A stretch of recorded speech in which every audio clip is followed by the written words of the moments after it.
好，今天给大家带来一个单挑局啊，这个房主呢开了一个海啸1v1啊，然后他的名字呢叫海军上将。这个海军上将呢，他有一点看不上我，对吧？这个海啸这个地图啊，一般来说的话呢，都是要选盟军的啊。他选那个苏军，呢，那他这个苏军怎么能打得赢盟军呢？因为这个地图啊，可以造飞行兵啊。如果不能造飞行兵，苏军还能玩一玩。这个可以造飞行兵的话，这是作战模式。盟军造飞行兵可以跑开视野，苏军很难跑开视野啊。这个海啸这个地图呢，有4个岛。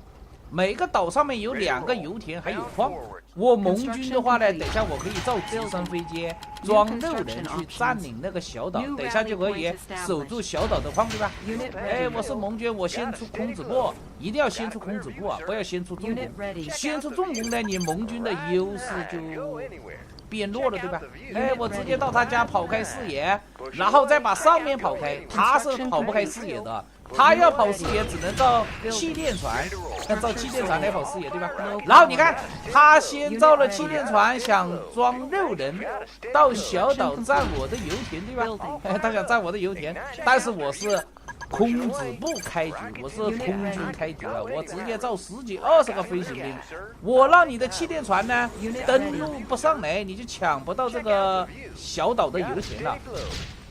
而且这个时候呢，他想造海螺，他还造不出来，因为他没有雷达啊，没有雷达是造不了那个海螺船的。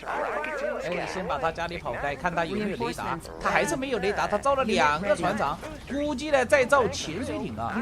我们不着急造海军，这个地图空军比较重要，后期才是海军啊。然后他想抢滩登陆，我直接飞行兵打沉你，这边又装了一个，这里估计装的是防空啊，防空没事，你防空过去没事啊，你没有6人，你没有6人到那个岛上，你就占不到那个油田，这个油田很关键的。你没占到那个油田呢，你就不能在那里放矿场。那个小岛上面有很多矿啊，等一下他家里的矿采完了，他就没有钱了，对吧？然后我们就可以造直升飞机，造直升飞机装2个6人，准备到上面来，把那个油田占了啊。这样的话，我就有2片矿。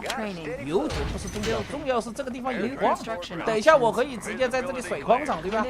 他就不行，他只能呢抢滩登陆，或者呢后面把基地车运过来，但是他基地车运不过来啊，我有这么多飞行兵，然后我们直接伞兵呢把这个油田打掉。伞兵打掉油田了，飞行兵也准备打掉油田，别等一下我不注意的时候被他占了以后他就可以在这里甩矿场了。我把这个油田打掉以后呢，他就没法甩矿场，只能把基地车运过来，但是把基地车运过来有风险的。万一不留神被我的飞行兵打沉了，他的基地就掉到水里面去了，对吧？然后他造了很多潜水艇啊，潜水艇的移动速度比较慢，我们的海豚呢不要跟他的潜水艇打，我们直接过去偷袭他船长就行了，把他的船长呢先给他整掉，让他造不了海军。他造了很多海螺船了。但是呢，我刚才也说了，苏军是没有视野的。你看我的卫星呢，基本上都跑开的视野，对吧？他的那个视角啊是一片黑的啊，他什么都看不见，他连我家在哪都不知道，连我家里有什么东西发展的什么情况他都不知道啊。然后我们的海豚呢，再把它这个防空船给它打掉防空船以后呢，飞行兵就可以过来了。飞行兵配合海豚，它的潜水艇就打不赢了。等一下呢，我们抢到制海权以后呢，我可以造个基地搬到下面的岛上面去开发那片矿，等一下我就有3片矿了。这个海军上将直接受不了投降了，对吧？投降了以后呢，然后我又进他的房间了。这一盘呢，他就选盟军了，对吧？他选了一个韩国。既然你选盟军呢，我就选个苏军了。我就比较这么叛逆。你选盟军呢，他第一盘他是看不上我，觉得我比较菜，所以说呢，他就选这个苏军，我选盟军。第2盘呢，打了一盘以后呢，他觉得我这个人会玩了以后，他就打算要认真的，对吧？他要认真的，他就选一个盟军，那我就选个苏军了。因为这个地图我第一盘我也说了，盟军要优势大一点。因为盟军呢，他可以造飞行兵，这个苏军呢，他跑不开视野，对吧？但是我跟他玩了一盘以后呢，我觉得这个人，我用苏军应该也可以拿捏他了，我觉得应该可以拿捏他。我们试下看，对吧？然后第二盘呢，我们用苏军的话不能先出重工啊，一定要先造船厂。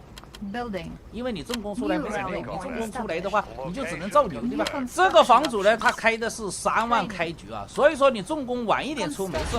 我们造了船厂以后呢，然后赶快造气垫船、抢滩登陆，先造雷达啊。我是不会跟他那样不早一点出雷达啊，因为早一点出雷达呢，可以造防空船，等一下防空船呢可以保护这个气垫船的。趁他的飞行兵没过来之前呢，我们直接装两边走，让他的飞行兵万一来抓我这个气垫船，我有一路可以成功啊！我直接造3个迷惑他，让他不知道我这个6人装到哪个位置，我一个走这边，一个走中间，一个呢又走到那个右边去啊！你看，哎呦，这个人居然不像我那样玩，他是先出重工的，你看到没有？他这个玩法明显就没有我那个玩法科学啊！盟军的话呢，最好是先造空子部，先出飞行兵，他是先出的重工，你看到没有？他先出的重工，先造的直升飞机，然后再造飞行兵，这样的话呢，他就限制不住我了呀，我就可以抢到小岛了呀，看到没有？我直接抢到了2个小岛，你看到没有？我把上面的小岛也抢了，把下面的小岛也抢了，我就有6个油田了。然后为了防止他把这个油田抢回去，我们赶快在油田这个地方呢甩一个防空炮，再甩一个辐射，在这里甩个兵连，准备造辐射，然后在这个地方呢再甩一个防空炮。他的飞行兵要来打我的油田，他就打不爆了，对吧？我现在没有他家里的视野啊，赶快用气垫船抢滩登陆。但是这个人呢，他选了一个韩国，他给我玩了一个套路，玩了一个什么套路呢？你看他这个飞行兵就是到我家里拿视野的，他宁愿死掉4、5个飞行兵，就是要把我的视野拿开。拿开以后呢，他选了一个韩国，因为苏军跑不开视野，我不知道他在家里干什么，对吧？打到后面我才知道啊，他在家里疯狂的囤飞机，因为这个房主开的是3万开局啊，3万开局呢不怎么差钱，对吧？他在家里估计在囤飞机啊。这个对手呢，他心里是这么想的，反正呢你是苏军，你没有我家的视野。他在玩套路啊，他在玩什么套路呢？他在家里疯狂的囤飞机，因为我是苏军，我拿不到视野，对吧？他疯狂的囤飞机，等一下用飞机炸我的基地，只要把我基地炸了，我就死了，对吧？结果呢，我发现基地车不能动，你看他设置了基地车不能动，完了，本来想拖基地躲弹的，基地眼睁睁的被他炸掉，但是我基地爆的瞬间，我甩了一个维修厂出来，我还能造基地，对吧？还好把那个维修厂甩了出来呀，不甩出来这把我就输了，我就算抢到海权也没用，我没基地了，早晚都是输啊。然后这个对手受不了投降，我又进他的房间，天空飘来几个字：你无法加入房间，你在房主的黑名单之中。海军上将。